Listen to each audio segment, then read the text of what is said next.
Shalom Aleichem. We are learning a Sicha of Shlach Beis, which is a combination of two farbrengens that Rebbe had. Number one on Shabbos Parshas Shlach, Tavshin Chav Gimel, and the other one on Shabbos Parshas Kairach, Gimel Tammuz, Tavshin Chav Ches. So in Parshas Shlach, Tavshin Chav Gimel, when the Rebbe said the Sicha, he starts off the farbrengen about that you're supposed to learn Haydah from the Meraglim, especially something that's as general of a concept like the story of the Meraglim. They were the shluchim of Kol Bnei Yisrael, Ish Echad Lamati Avaisav, and their job was Lasser Sa'aretz to check out the land, etc. So from that's understood that the Haydah that you learn from the Meraglim is Haydah Klalis. And then the Rebbe went on the Sicha, which is on a shtickle Gemara. The Gemara says in Seita that the Rebbe starts off by saying Shelach Ura. It's a modne Gemara, it's a strange Gemara. Rabbi Yitzchak Davar Zeh Meseres Ma'aviseinu, B'Yadeinu Ma'aviseinu, Meraglim Al Shem Maseim, etc. So obviously the Rebbe says that it's a drush, and by drush a meshivin ala drush, but nevertheless there has to be, as the Rebbe said, it has to clip, it has to work some way within the text, and therefore we have to go and really understand what's going on and why we only chose these words, not the others. Okay, then throughout there's various nekudas that come out that are worth exploring. So the Rebbe talks about the idea of sasar ma'asav shel HaKadosh Baruch Hu is because how do you destroy the things of Hashem? Because you hide the things of Hashem. Ubakdama, that even though because mitzad Hashem, that Hashem made himself made himself small. So to allow us bechir chavshi, it's still not understood how the person can choose that. First of all, because neshama shetahirehi, after everything that goes down, even all the tzimtzumim, it's still the guf of a yid is kaddish. And the Rebbe says, even the stuff that talks about in Perik Ches, shade, mishadim, yudayin, that we have certain shadim from the yudayin, but nevertheless, that's only shaykh to klipas noiga. How is it possible that a yid is shaykh to shalosh klipas atmeis?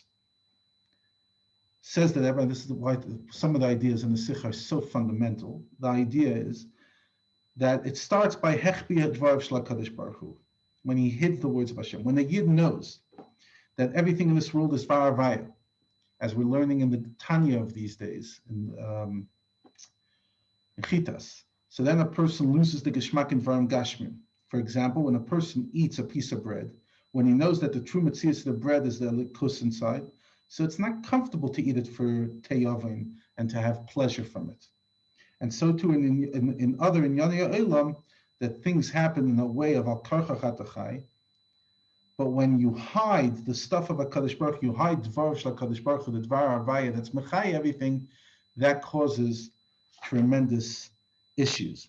And then you feel the Metzius of the Welt, and then you koch in the Welt in the way of Taiva, as the Rebbe says in English, having a good time, and that lacks a Chol Masechi Yosher Shemaim. And even though now you're only hiding Dvar Shel HaKadosh Baruch Hu, eventually it could lead even to worse, it could lead to Ma'asav Shel HaKadosh Baruch Hu. And those are some of the ideas the Rebbe explored in Tavshin Chav Gimel. Tavshin Chav Ches, so in Parshas B'Shalach, the week before, so then in Parshas Kairach, in Parshas Shlach he started the farbrengen and it spoke about various things of Meraglim. In Parshas Kairach he continued. And then the Rebbe says, I want to talk more about what we spoke about in last week's farbrengen, Parshas Shlach, about the Meraglim that didn't want to go into Eretz Yisrael, but rather stay in the Midbar, because they didn't want to go from Eilam HaSeichel to Eilam HaMaisa. And the Rebbe says, because there wasn't enough time, we didn't go in depth. And therefore, I want to go more in detail. The Rebbe says, Ba'agdama, this is a very geschmacke sugya. Sayin Nigla, if Talmud Gadol or Maisa Gadol, and Sayin Chassidus, the idea of Meichin and Midas. As the Firik Rebbe used to say, sometimes the expression, there's a sugya in Chassidus, copying Chassidus. So what we explained that the Meraglim didn't want to go into Eretz Yisrael, because it would depend on conquering, etc., which takes time and effort and attention, and they didn't want to have to go through the whole thing. And therefore, Yeshua and Kalev come back and say, Toiva Eretz Ma'id Ma'id. Not just Toiva, not just Ma'id, but Toiva Ma'id Ma'id, because that's the Maila of Maisa.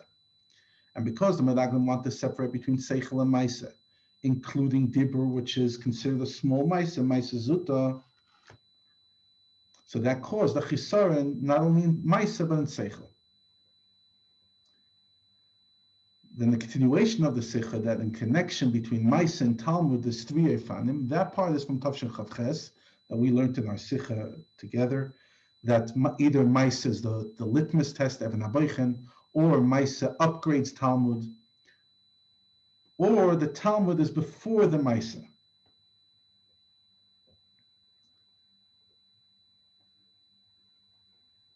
And like the Rambam says, Kashem shachacham nikar b'chachmasei kach tzar sheyeh nikar b'maisav.